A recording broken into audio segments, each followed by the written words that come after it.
MPSC 1 Bharat और विश्व paper 2022 मार्च। Question number 2, उन तरीकों की व्याख्या कीजिए जिससे भारतीय विदेश नीति विकसित हुई। मतलब भारतीय विदेश नीति हमने जो विकसित की उसके क्या क्या मेथड थे, मेथड के बारे में बताना है। भारतीय राजनीति परिप्रेक्ष्य में वैदेशिक नीति के निर्माण करने वाले महारथियों के सम्मुख वैदेशिक नीति से संबंधित विषय एवं समस्याएं किस प्रकार से पहुंचती है। जो विदेश नीति बनाते हैं उनके पास उससे रिलेटेड सब्जेक्ट और जो प्रॉब्लम्स है वो कैसे आते।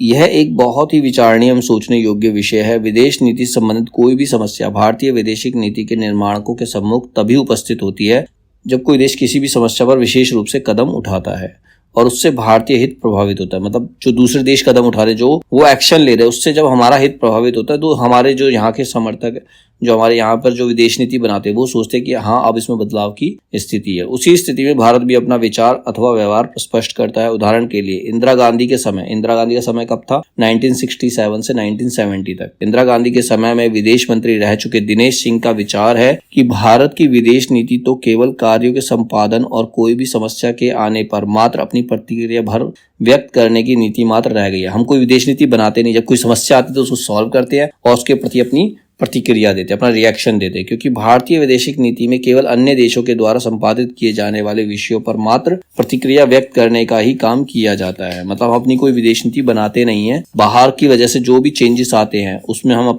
अपना रिएक्शन देते हैं, उससे हम चेंजेस करते हैं। मौलिक रूप में भारतीय विशेषज्ञ वैदेशिक नीति के निर्माण में अधिक समय व्यतीत नहीं करते। उसके बारे में ना तो कोई स्टडी होती है, ना ही कोई समय उसके लिए दिया जाता है। उदाहरण के लिए आतंकवाद की समस्या को ले लिया जाए। अगर हम आतंकवाद की समस्या को देखें तो हम प्रतिदिन समाचार पत्रों, टीवी न्यूज़ों में प्रतिदिन सुनते हैं कि जम्मू कश्मीर में आतंकवादियों ने कहर ढाया, और सरकार भी समाचार को सुनती है और मात्र अपनी प्रतिक्रिया भर व्यक्त करके निश्चिंत हो जाती है। इस प्रक्रिया में वैदेशिक नीति सफल नहीं हो पाती। हम उसका उत्तर नहीं देते, मतलब उसके खिलाफ कोई नीति नहीं बनाते। भारतीय वैदेशिक नीति को सफल बनाने में भारतीय प्रजातंत्रीय व्यवस्था के अंतर्गत विभिन्न प्रकार के अभिकरण जैसे राजनीतिक दल, जनमत होता है जनता का मत, संचार माध्यम आदि सरकार को सहयोग देते हैं और समय समय पर समस्याओं और परिस्थितियों की व्याख्या करके सत्य को प्रकट करने का प्रयत्न करते हैं। सामान्यतः देखा जाता है कि वैदेशिक नीति का प्रारंभ जो है, स्टार्टिंग तो सरकार करती है, परंतु इस नीति के उचित ढंग से संचालन एवं कार्यान्वयन के संबंध में भारत जैसे लोकतांत्रिक देश में अन्य निकाय, कुछ और दल है जैसे राजनीतिक दल, बुद्धिजीवी वर्ग तथा विभिन्न प्रकार के संचार माध्यम भी अपनी महत्वपूर्ण भूमिका निभाते हैं। संविधान निर्मात्री सभा में भारत के प्रथम प्रधानमंत्री पंडित जवाहरलाल नेहरू ने इस बात पर बल दिया था कि भारत की विदेश नीति आंतरिक नीति का अनुसरण करेगी। आंतरिक नीति में देश को चलाने के लिए हम जो पॉलिसी बनाएंगे उसी को फॉलो करेगी, अर्थात जो भारत की आंतरिक नीति होगी उसी के अनुकूल भारत की वैदेशिक नीति भी होगी। यही कारण है कि भारत की वैदेशिक नीति आंतरिक नीति के अनुकूल ही चल रही है, तब से ऐसे ही चल रहा है। भारत में यह देखने को मिलता है कि इस देश की विदेशिक नीति यहाँ के लोगों की भावनाओं और इच्छा के अनुसार ही संचालित होती है। जनता की इच्छा के अनुरूप ही भारत की वैदेशिक नीति का निर्माण, निर्धारण और संचालन होता है। इसीलिए भारतीय वैदेशिक नीति के विकास में भारतीय समाज और विभिन्न संगठनों का व्यापक रूप से योगदान रहता है।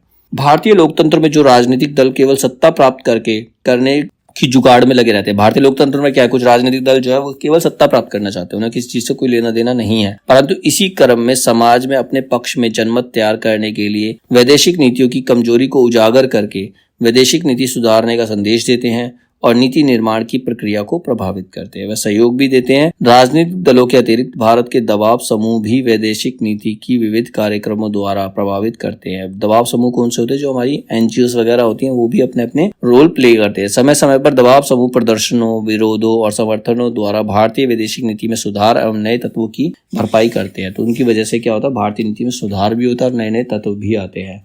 भारतीय वैदेशिक नीति को भारत के विभिन्न क्षेत्रों के सामाजिक कार्यकर्ता, विभिन्न गैर सरकारी संगठन और अन्य आर्थिक, राजनीतिक एवं धार्मिक संगठन आदि व्यापक रूप से प्रभावित करते हैं। भारतीय वैदेशिक नीति हर चीज से प्रभावित होती है। इसके अंदर क्या है, धार्मिक संगठन भी आ जाते हैं, ठीक है, राजनीतिक दल भी आ जाते हैं और बुद्धिजीवी जो भी है वो सारी चीजें, सब लोग इसको प्रभावित करते हैं। भारत के बुद्धिजीवी यथा प्रोफेसर, डॉक्टर, इंजीनियर और विभिन्न क्षेत्रों में सामाजिक कार्यकर्ता तथा आलोचक लोग भी वैदेशिक नीति को प्रभावित करते हैं और उसके विकास में अपनी महत्वपूर्ण भूमिका निभाते हैं।